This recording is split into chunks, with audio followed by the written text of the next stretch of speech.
Today's topic is how objects are passed to functions.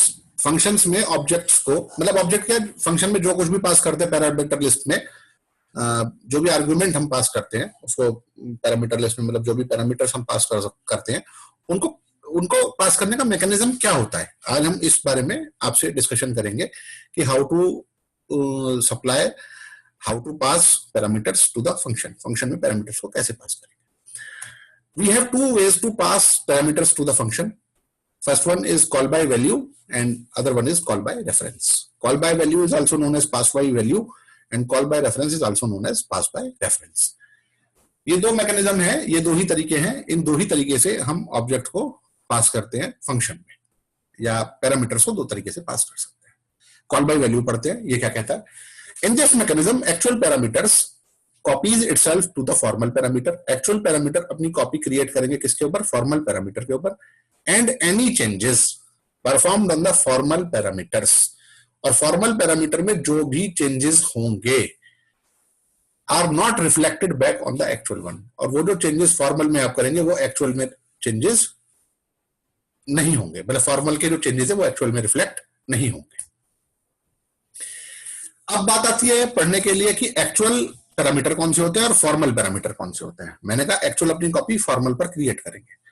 Actual parameters are those parameters which we supply to the argument list of the function while calling it. Function को call करते समय, call करने के time पर, function को call करने के time पर बेटा जी, आप जो फंक्शन को कॉल करते समय आप जो पैरामीटर पास करते हैं उनको हम एक्चुअल पैरामीटर्स बोलते हैं, कॉलिंग में जो पास करते हैं। और फंक्शन की डेफिनेशन में जो पास करते हैं उनको हम फॉर्मल पैरामीटर्स बोलते हैं। ये देखिए मैं आपको बताता हूं, मैंने नीचे लिखा भी हुआ actual versus formal parameters. Parameter supplies to the parenthesis of the function while calling are known as actual parameters, where the parameter supplies to the parenthesis of the function while defining that is in the header of the function are known as formal parameters. अब देखिए बायवेल एक function है हमारे पास, ये रहा बायवेल function, this one, ये बायवेल, इसका मैंने बायवेल.py मैंने इसका नाम लिखा है। ये जो फंक्शन है लेफ्ट साइड में जो फंक्शन है इसको मैंने बायवेल.py से स्टोर किया है। अभी मैं आपको एग्जीक्यूट करके बताऊंगा। तो इसके अंदर ये n जो है, n ये फंक्शन के डेफिनेशन में पास किया है, फंक्शन के हेडर में पास किया है। ये फॉर्मल पैरामीटर है, ये फॉर्मल पैरामीटर है, इसको फॉर्मल बोलते हैं। और जो कॉलिंग में पास किया है ये कॉलिंग स्टेटमेंट है फंक्शन का, तो इसके अंदर पास किया दैट इज बी, ये एक्चुअल है।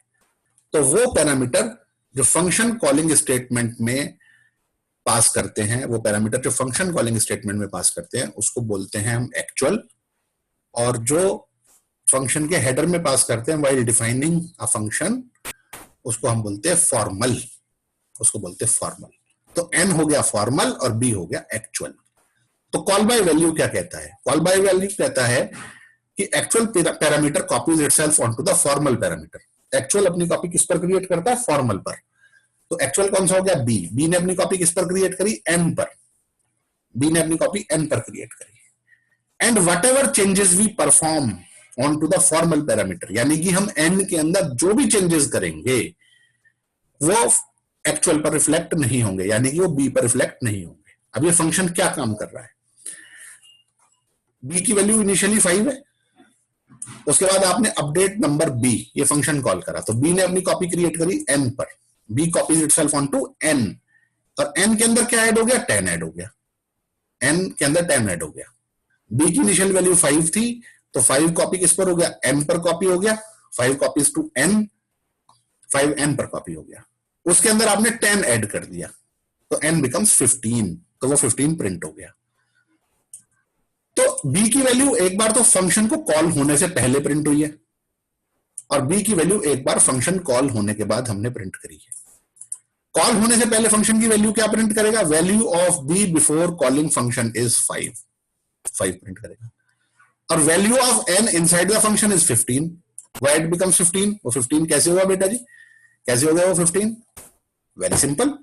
15 कैसे हुआ, 15 ऐसे हुआ कि बी की वैल्यू 5 थी, एन पर आपने उसे कॉपी कर दिया, तो एन को रिसीव हो गया 5, 10 उसके अंदर ऐड हो गया, तो एन बिकम्स 15। अब उसके बाद जब फंक्शन का ये वाला काम खत्म हो गया, फंक्शन ये कॉल हो गया, फंक्शन कॉलिंग में क्या हुआ, बी ने अपनी कॉपी एन पर क्रिएट करी, एन के अंदर 10 का इंक्रीमेंट हुआ and it get printed on the screen. अब बात आती है कि अब हमने बी को प्रिंट करा, तो हमारे दिमाग में क्या बात आती है कि बी की वैल्यू 5 थी, हमने उसे फंक्शन को दे दिया, फंक्शन ने उसके अंदर 10 का इंक्रीमेंट कर दिया, तो अब उसकी वैल्यू 15 हो जानी चाहिए।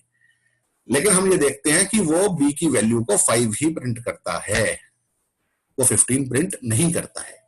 वो 15 प्रिंट क्यों नहीं करेगा? वेरी सिंपल, मैंने आपको अभी डेफिनेशन बताया था कॉल बाय वैल्यू मैकेनिज्म का, वो ये बताया था actual parameter copies itself onto the formal parameter. Actual parameter है बी, उसने अपनी कॉपी क्रिएट करी फॉर्मल पर which is an, actual parameter copies itself onto the formal parameter and whatever changes performed on the formal parameter, और formal में जो भी changes आप करेंगे दैट इज एन के अंदर आप जो भी चेंज करेंगे वो एक्चुअल पर रिफ्लेक्ट नहीं होगा, यानी कि किस पर रिफ्लेक्ट नहीं होगा, वो बी पर रिफ्लेक्ट नहीं होगा, यानी कि फंक्शन का चेंज फंक्शन के अंदर ही रहेगा, वो मेन प्रोग्राम में रिफ्लेक्ट होने वाला नहीं है। तो ये कॉल बाय वैल्यू मैकेनिज्म है। ये फंक्शन में आपको एग्जीक्यूट, ये प्रोग्राम आपको एग्जीक्यूट करके दिखाता हूं अभी बेटे, byval dot P Y. Wait for a minute, अभी मैं इसको बस आइडियली ओपन करके आपको एग्जीक्यूट करा के दिखाता हूं बेटे। Open documents by well.py, where it is,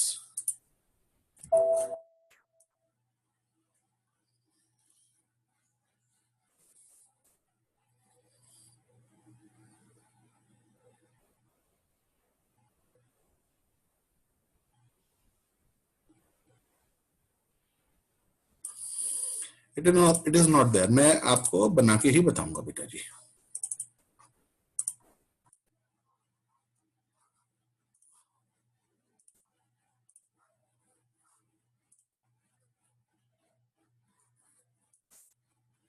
देखो मैं आपको फंक्शन लिखता हूं आपके लिए,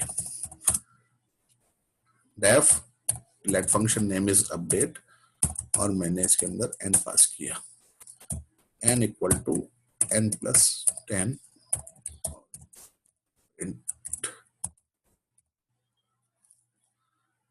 वैल्यू ऑफ n इज, मैं मेन प्रोग्राम बनाता हूं,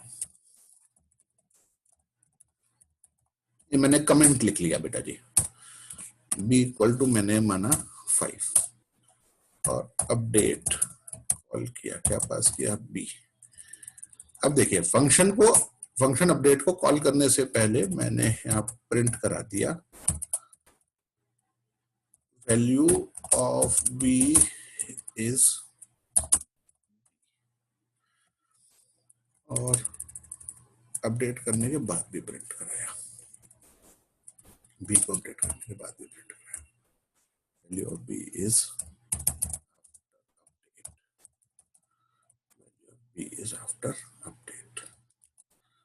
मैंने इसको सेव कर दिया bye well.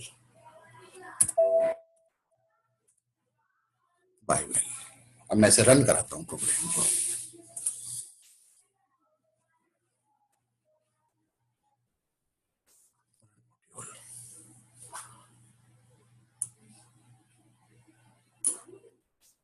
Just a second,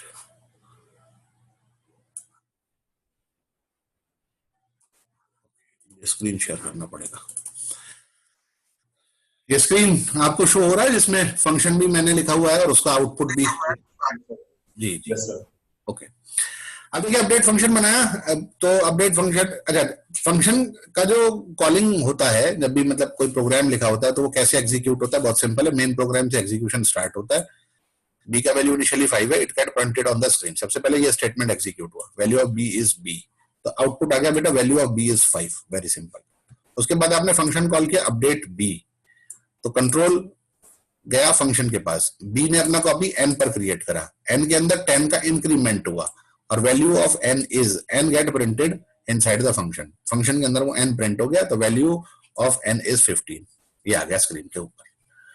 after that function का काम खत्म हो गया, उसने 10 की एन की वैल्यू 10 10 इंक्रीज करनी थी और उसके बाद n को प्रिंट करना था। इतना काम फंक्शन का था, फंक्शन का काम खत्म हो गया, कंट्रोल वापस मेन प्रोग्राम में आ गया। जब भी फंक्शन का एग्जीक्यूशन ओवर हो जाता है तो control return back to the calling program, वो वापस कॉलिंग प्रोग्राम में आ जाता है और उसके बाद वाले स्टेटमेंट्स को एग्जीक्यूट कराता है। तो अब फंक्शन की अब प्रोग्राम की रेस्पॉन्सिबिलिटी है इस स्टेटमेंट को एग्जीक्यूट कराना। Value of B after update, तो value of B after update is 5, it remains 5, B remains 5। Why B remains 5? क्योंकि फंक्शन हमारा है call by value. Call by value कहता है कि फॉर्मल में कोई भी आप चेंजेस करोगे वो एक्चुअल पर रिफ्लेक्ट नहीं होंगे। फॉर्मल पैरामीटर है n, एक्चुअल पैरामीटर है b, b ने अपनी कॉपी n पर क्रिएट करी, चेंजेस n पर परफॉर्म हुए, लेकिन वो b पर रिफ्लेक्ट नहीं होंगे। क्यों?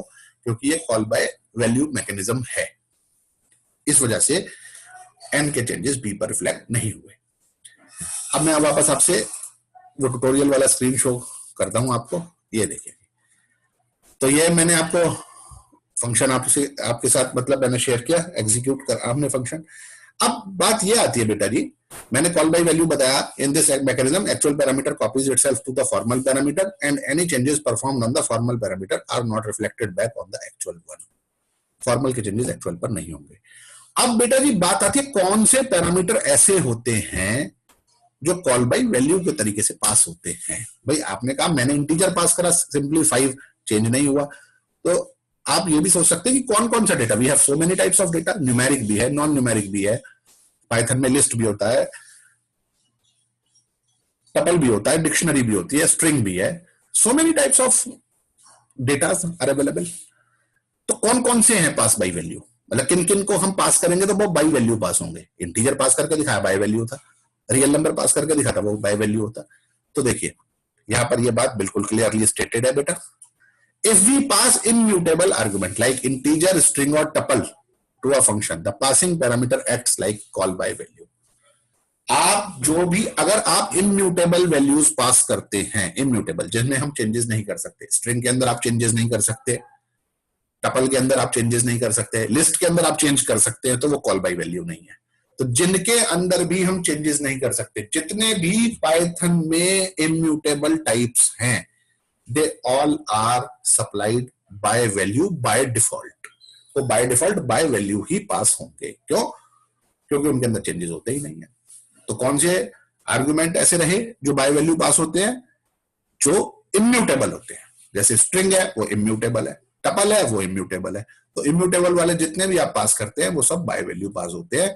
by value पास होने का मतलब सिंपली ये है कि फॉर्मल पैरामीटर में आप जो भी चेंज करेंगे वो एक्चुअल पैरामीटर पर रिफ्लेक्ट नहीं होगा, यानी कि function is not make any changes on to the actual parameter while supplying a immutable type. जब आप एक इम्यूटेबल टाइप सप्लाई करते हैं तो फंक्शन उसके अंदर कोई चेंज नहीं कर सकता।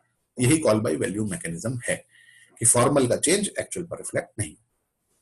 इसके अपोजिट हमारे पास कॉल बाय रेफरेंस पढ़ने के लिए है। कॉल बाय रेफरेंस देखिए क्या कहता है, in this mechanism actual parameters passes its reference to the formal parameter। जैसे उसमें अपनी वैल्यू पास करता था, इसमें रेफरेंस पास करता है। रेफरेंस मतलब address. and any changes performed on the formal parameter are reflected back onto the actual one। Formal के चेंजेस एक्चुअल पर रिफ्लेक्ट होंगे। जैसे n का चेंज b पर रिफ्लेक्ट नहीं हुआ, किसमें? कॉल बाय वैल्यू में। कॉल बाय रेफरेंस कहता है कि फॉर्मल में जो भी चेंजेस करोगे, यानी कि फंक्शन के अंदर आपने पैरामीटर के अंदर जो कुछ भी चेंजेस करे वो मेन प्रोग्राम में रिफ्लेक्ट होंगे, वो मेन प्रोग्राम में रिफ्लेक्ट होंगे। जैसे इसमें क्या था, कॉल बाय वैल्यू में n का चेंज b पर रिफ्लेक्ट नहीं हो रहा था। कॉल बाय रेफरेंस क्या कहता है कि n का चेंज b पर रिफ्लेक्ट होगा। राइट साइड में ये फंक्शन बना हुआ है, ये प्रोग्राम बना हुआ है, ये कॉल बाय रेफरेंस है। इसको मैं अभी आपको पहले समझाता हूं, फिर आपको मैं एग्जीक्यूट करके बताऊंगा बेटा जी। बाय रेफरेंस वाले में देखिए हमने कैसे कैसे काम करा। एक फंक्शन बनाया, फंक्शन में हमने लिस्ट पास किया और लिस्ट के हर एक एलिमेंट में हमने 10 ऐड करा। लिस्ट के हर एक एलिमेंट में हमने 10 ऐड करा। चलिए मैं आपको फंक्शन बना के दिखाता हूं, मैं आपको फंक्शन बना के दिखाता हूं, तब हम ये काम करेंगे। Control N। देखिए जी मैं आपको फंक्शन बना के दिखाता हूं पहले, अनटाइटल्ड ये वाला, f अपडेट लिस्ट। मैंने फंक्शन का नाम अपडेट लिस्ट रखा। इसके अंदर एक लिस्ट पास कर दिया, let name of the list is a और ई इन ए, एक लूप लगा के एलिमेंट वाइज मैंने no sorry e in a नहीं, फॉर आई इन, एलिमेंट के अंदर चेंज करना है बेटा जी। तो पहले मैंने लेंथ ले लिया, लेंथ गेट कर लिया लिस्ट का और लूप लगाया रेंज वाला 0, L, ए हो गया बेटा लूप, और A I equal to A I plus 10, ये करा मैंने। तो मैंने लिस्ट के हर एक एलिमेंट में 10 जोड़ लिया है। अब आप देखें, मैं मेन प्रोग्राम बनाता हूं, एक कमेंट लिख देता हूं, मेन प्रोग्राम, देखिए एक लिस्ट बनाया मैंने k इक्वल टू 2 4 6 8, एक लिस्ट बनाया, फंक्शन कॉल किया अपडेट लिस्ट, सॉरी एक साथ लिखना था और मैंने पास कर दिया उसके अंदर k। एक बार लिस्ट को अपडेट करने से पहले मैं यहां प्रिंट कराता हूं k को,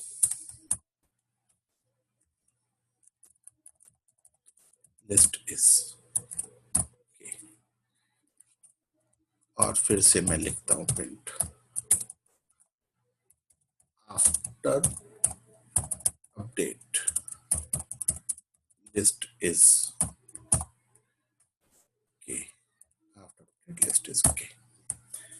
तो फंक्शन बनाया अपडेट लिस्ट, क्या काम कर रहा है, ये लिस्ट के अंदर 10 ऐड कर रहा है। अब इसको कॉल किया फंक्शन को, अपडेट लिस्ट को यहां पर, तो k की वैल्यू है 2468, before executing function it remains 2468, और आफ्टर एग्जीक्यूटिंग फंक्शन वो क्या होगा, अभी मैं आपसे एग्जीक्यूट करा के दिखाता हूं, पहले सेव कर लेता हूं बेटा, बाय रेफ, ठीक है, ये देखिए रन कराता हूं मैं प्रोग्राम। एक तो मैं बंद करूं, बाय वेल बंद करता हूं, एक पाइथन के शेल को तो ऐसे रहने देता हूं, इसको लेकर ठीक है, स्क्रीन शेयर करता हूं बच्चों के साथ, ठीक है जी। Both the screens are visible, program as well as output visible है बेटा जी जी जी। रन किया प्रोग्राम, रन, ओहो पहले यार कोलन नहीं लगाया, सेव कर देता हूं, अब रन कराता हूं, रन कराया मैंने प्रोग्राम, थोड़ा सा इधर करूं तब आएगा नजर, बहुत अच्छा, ठीक है साहब। देखिए आउटपुट, ये 2 लाइनें आउटपुट आई हैं, 2 ही आउटपुट लाइन है, फंक्शन में तो मैंने प्रिंट कराया ही नहीं है। k की वैल्यू है 2468, तो ये स्टेटमेंट एग्जीक्यूट हुआ, लिस्ट इज k, तो आउटपुट आ गया list is 2468, initially list is 2468, it will print 2468। अब मैंने फंक्शन कॉल किया अपडेट लिस्ट, व्हाट हैपन, क्या हुआ, k ने अपनी कॉपी a पर क्रिएट करी, k फॉर्मल को सॉरी k एक्चुअल पैरामीटर है, ये एक्चुअल पैरामीटर है, k जो है k एक्चुअल पैरामीटर है, मैं लिखता हूं k इज एक्चुअल पैरामीटर, गलत लिख दिया, पैरामीटर एक्चुअल पैरामीटर है, और यहां पर लिख देता हूं मैं hash a is formal parameter, okay. k actual parameter है बेटा जी, a फॉर्मल है, तो k ने अपनी कॉपी a पर क्रिएट करी, फंक्शन को प्रोसेस करा एलिमेंट बाय एलिमेंट, इसने 10 इनपुट करा, 10 उसके अंदर ऐड करा दिया, ai equal to ai plus 10, i का वैल्यू 0 है तो 2 हो गया, 1 पर 4, फिर 6, फिर 8, एलिमेंट बाय एलिमेंट प्रोसेस हुआ और उसने उसके अंदर 10 ऐड करा दिया, 2 becomes 12, 4 becomes 14, 6 becomes 16, 8 becomes 18, किसका, a का।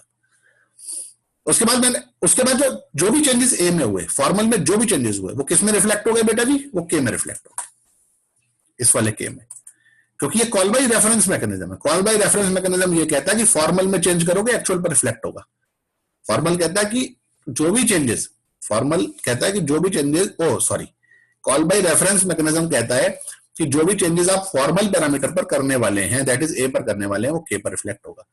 तो देखिए अपडेट लिस्ट, आपने फंक्शन कॉल करा, के एक्चुअल था, उसने ए पर अपनी कॉपी, के पर अपना रेफरेंस क्रिएट करा, ए के अंदर चेंजेस हुए, वो के पर रिफ्लेक्ट हो गए, आउटपुट आ गया 12, 14, 16, 18। Output is 12, 14, 16 and 18। सबको क्लियर हो गई बेटे बात? हाँ जी सर। Yes sir. ठीक। तो कॉल बाय वैल्यू ने क्या बताया कि एक्चुअल में जो भी, सॉरी, फॉर्मल में जो भी चेंज करोगे एक्चुअल पर रिफ्लेक्ट नहीं होगा, फॉर्मल में जो भी चेंज करोगे वो एक्चुअल पर रिफ्लेक्ट नहीं होगा। ये बात बताया हमें कॉल बाय वैल्यू ने। कॉल बाय रेफरेंस कहता है कि फॉर्मल में जो भी चेंजेस करेंगे वो एक्चुअल में रिफ्लेक्ट होंगे। अब आप यहां भी प्रिंट करा के देख सकते हैं। देखिए मैं यहां प्रिंट कराता हूं, अगर print A list in function is, यहां पर इसे डबल कोट्स में लगाऊं, फंक्शन मैंने सेव करा, रन कराता हूं पाइथन। देखो लिस्ट इज 2468, ये वाला स्टेटमेंट एग्जीक्यूट हुआ, फिर फंक्शन कॉल हुआ, तो फंक्शन में क्या हुआ, लिस्ट के अंदर 10 का इंक्रीमेंट हुआ, इसने प्रिंट कर दिया लिस्ट इन फंक्शन इज 12, 14, 16, 18। जो लिस्ट फंक्शन में थी वही अब मेन प्रोग्राम में आ गई। यानी कि जो भी चेंजेस आपने ए पर करे वो के पर रिफ्लेक्ट हो गए, जो भी चेंजेस आपने फॉर्मल पैरामीटर पर करे वो एक्चुअल पैरामीटर पर रिफ्लेक्ट हो गए। तो ये कॉल बाय वैल्यू और कॉल बाय रेफरेंस का डिफरेंस मैंने आपके साथ डिस्कस किया।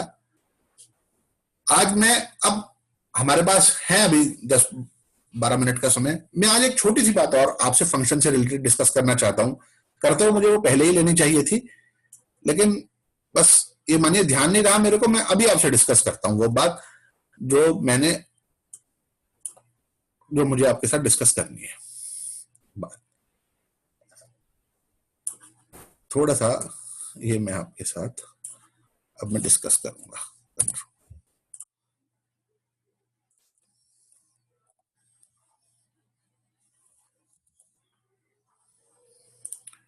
एक सेकंड में मैं आपको स्क्रीन अभी दिखाता हूं जो मैं आपके साथ शेयर करने वाला हूं।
बस एक सेकंड वेट करिए, बस मैं अभी बताता हूं आपको।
ये एक स्क्रीन आपको विजिबल हुआ होगा जिसमें लिखा हुआ flow of execution in function call. एक टेबल बना हुआ यस सर। ठीक ठीक, ये बहुत जरूरी बात है, 5 मिनट में इसको समझ लें, ये डॉक्यूमेंट भी आपके साथ मैं शेयर कर दूंगा। ये बता रहा है कि जब फंक्शन एग्जीक्यूट होता है तो वो कैसे एग्जीक्यूट होता है, अगर फंक्शन लिखा हुआ है तो प्रोग्राम में फंक्शन लिखा हुआ है तो वो कैसे एग्जीक्यूट होता है। तो इन्होंने लिखा अ function in Python program is called by function calling statement. सबसे पहली बात ये बताई है इन्होंने कि फंक्शन कब कॉल होता है। फंक्शन बेटा जी जब कॉल होता है, जब फंक्शन जब कॉल होता है जब आपने उसे कॉल किया है, कॉलिंग स्टेटमेंट से कॉल होता है। फंक्शन ये लिखा हुआ है यहाँ पर, ये फंक्शन लिखा हुआ है इतना सब, और इसका कॉलिंग स्टेटमेंट है ये सोर्ट लिस्ट एल। जहां पर आपने फंक्शन कॉलिंग स्टेटमेंट लिख दिया वही फंक्शन कॉल हो गया। फंक्शन जब तक कॉल नहीं होता जब तक आप कॉलिंग स्टेटमेंट नहीं लिखेंगे।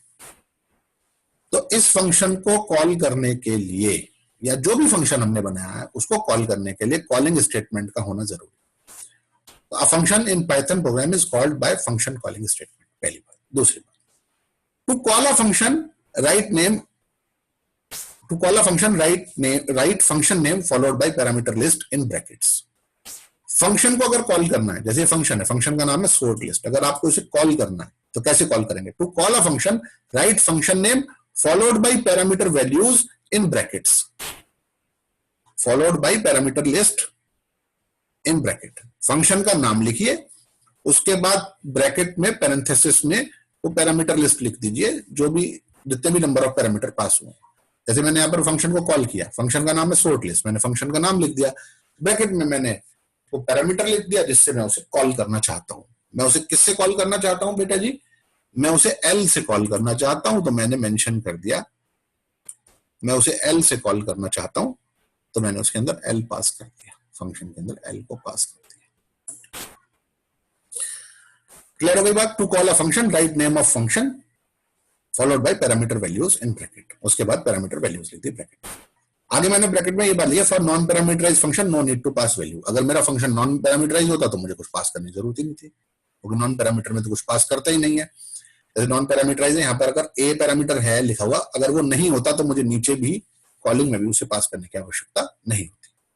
उसके बाद a block of statement executes in execution frame. Block of statements जो फंक्शन बॉडी है एग्जीक्यूट्स इन फंक्शन फ्रेम। इससे पहले जो बात सुन रहे, हाँ जी, अब जब ये फंक्शन कॉल हुआ तो ब्लॉक ऑफ स्टेटमेंट जो फंक्शन की बॉडी है वो ये जैसे ही आपने ये स्टेटमेंट लिखा ना, जैसे ही कंट्रोल इसके ऊपर आया वो इसको एग्जीक्यूट करना शुरू करेगा। वो कंट्रोल फौरन फंक्शन के पास पहुंच जाएगा और जितने भी स्टेटमेंट उसके अंदर लिखे हुए हैं वो सब स्टार्ट हो जाएंगे एग्जीक्यूट होना वन बाई वन। जैसे प्रोग्राम एग्जीक्यूट होता है वो फिर फंक्शन के statement one by one execute होने स्टार्ट हो जाएंगे। उसके बाद when a function is called an execution frame is created and control the transfer. ये खैर मुझे ये जो लाइन नीचे लिखा हुआ है ना बेटा जी, ये लाइन मुझे ऊपर लिखना चाहिए था, फिर से समझ लो। जब फंक्शन कॉल होता है ना, जब फंक्शन कॉल होता है तो एक एग्जीक्यूशन फ्रेम क्रिएट होता है।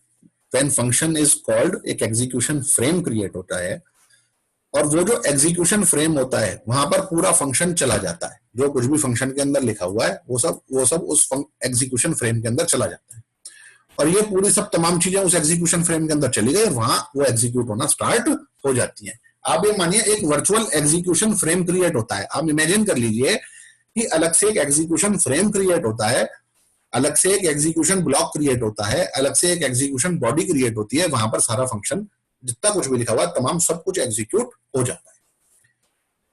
और इसमें लिखा हुआ है within execution frame the statement written in function body executed and return a value of executed और एग्जीक्यूट्स लास्ट स्टेटमेंट। और इन्होंने कहा कि जब वो पूरा फंक्शन एग्जीक्यूट हो जाता है वो कहां तक एग्जीक्यूट होता है, जहां पर रिटर्न स्टेटमेंट लिखा हुआ है, और जहां कहीं रिटर्न स्टेटमेंट नहीं होता वहां लास्ट स्टेटमेंट तक। जैसे इसके अंदर रिटर्न स्टेटमेंट नहीं लिखा तो लास्ट स्टेटमेंट जो एग्जीक्यूट होगा फंक्शन की बॉडी का वो ये वाला होगा जो सबसे लास्ट में लिखा हुआ है। फंक्शन के सबसे लास्ट में कौन सा स्टेटमेंट लिखते हैं, रिटर्न स्टेटमेंट लिखते हैं। लेकिन जहां रिटर्न नहीं होता कौन सा स्टेटमेंट एग्जीक्यूट होता है, जो सबसे लास्ट में लिखा हुआ है।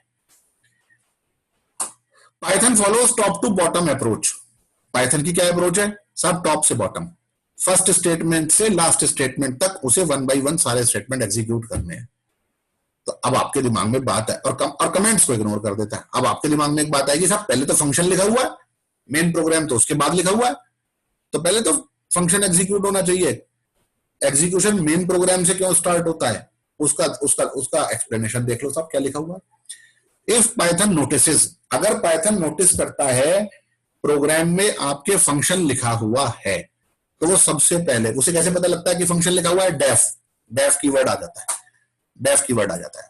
पाइथन को पता लग गया, डेफ आ गया कि यहाँ फंक्शन लिखा हुआ है, साहब डेफ आ गया हमारे पास, फंक्शन लिखा हुआ है। तो वो फंक्शन ब्लॉक के अंदर जितने भी स्टेटमेंट लिखे हुए होते हैं वो लेके कहां से कहां तक, यहां से यहां तक सारे स्टेटमेंट्स को स्किप कर देता है, वो सारे स्टेटमेंट्स को स्किप कर देता है और उसके बाद से एग्जीक्यूशन करना स्टार्ट करता है। तो कहने का मतलब ये है पाइथन में टॉप से बॉटम तक स्टेटमेंट एग्जीक्यूट होते हैं, स्टेटमेंट एग्जीक्यूट होने शुरू होते हैं वो टॉप से बॉटम तक एग्जीक्यूट होते हैं, वेरी फर्स्ट से वेरी लास्ट तक। तो अगर सबसे टॉप में फंक्शन लिखा हुआ है तो उसे वो स्किप कर देता है। क्यों? क्योंकि फंक्शन कब कॉल होता है बेटा जी, फंक्शन जब कॉल होता है जब उसे कॉल किया जाता है। जब तक आप फंक्शन को कॉल नहीं करेंगे, जब तक आप उसका कॉलिंग स्टेटमेंट नहीं लिखेंगे, जब तक फंक्शन कॉल नहीं होगा। तो ये जो मैंने आपको function execution of in function flow of execution function call बताया, ये भी मैं आपके साथ आज शेयर कर लूंगा, कॉल बाई वैल्यू और कॉल बाई रेफरेंस के साथ ही। और इसे आप एक बार ध्यान से पढ़ लें, कल जब हम शुरुआत करेंगे तो एक बार फिर से आपको इसको मैं रिकॉल करा दूंगा। थोड़ा सा काम फंक्शन का और रह गया है, passing list to the function, function में लिस्ट को कैसे पास करते हैं, फंक्शन में स्ट्रिंग को कैसे पास करते हैं, फंक्शन में टपल को कैसे पास करते हैं, फंक्शन में डिक्शनरी को कैसे पास करते हैं। ये 4 तरीके के फंक्शन कल से मैं आपसे डिस्कस करने शुरू करूंगा। इतना काम जो मैंने आज आपको करा, आज मैं इसका पीडीएफ भी वीडियो दोनों चीजें आपसे शेयर कर लूंगा।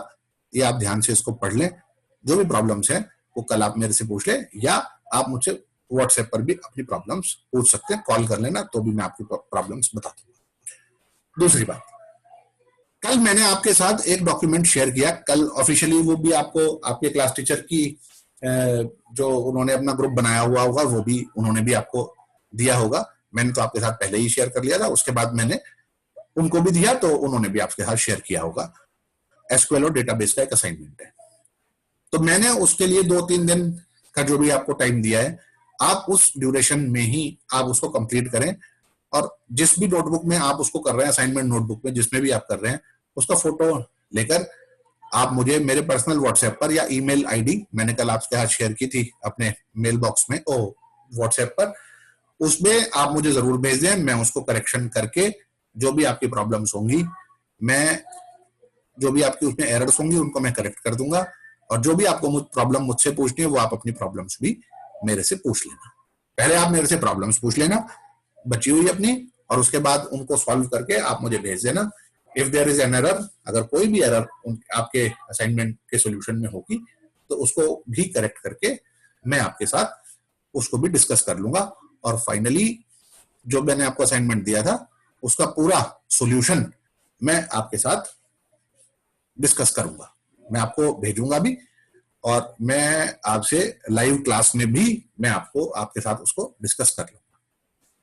तो होपफुली आपको आज का सेशन क्लियर हो गया होगा। ध्यान से, हाँ, ध्यान से दोनों चीजों को पढ़ लें।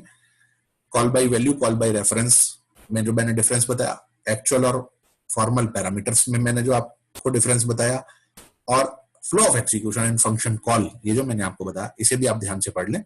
सारे डॉक्यूमेंट और वीडियो क्लास के खत्म होने के बाद मैं आपसे कुछ ही समय में शेयर करूंगा। थैंक यू बेटा जी, thank you for joining the class. Thank you sir. कल थैंक यू सर। फिर क्लास एक शेड्यूल कर से मैं मिलता हूँ। थैंक यू बेटा जी। Thank you sir.